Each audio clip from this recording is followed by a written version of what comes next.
Le pire investissement que tu puisses faire, c'est de ne pas investir. Et je vais t'expliquer pourquoi. Que tu gagnes ou que tu perdes, un investissement est toujours gagnant. Parce que tu vois, si aujourd'hui tu te dis, ça sent bon, là, je vais investir dans le charbon, j'ai du flair, et que tu perds, tu vas savoir qu'effectivement, en ce moment, c'est pas terrible d'investir dans ces boîtes-là. Par contre, à contrario, si tu as investi dans l'IA, à tout hasard, ben là, tu t'es fait un paquet d'oseille. Là, tu te dis, je suis un trop bon investisseur. En réalité, c'est pas ça. En réalité, c'est d'investir constamment et toute ta vie. Si tu fais ça, tu seras peut-être le prochain Warren Buffett. Parce que c'est exactement ce qu'il a fait. Il a investi dans des entreprises de long terme toute sa vie.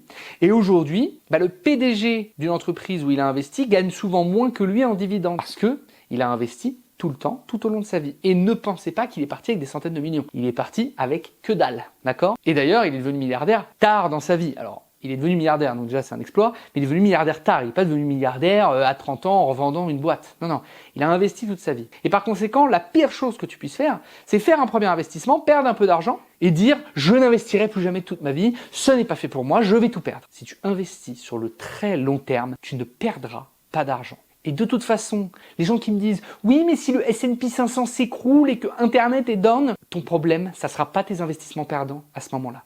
Je peux te l'assurer. Donc investis tout au long de ta vie.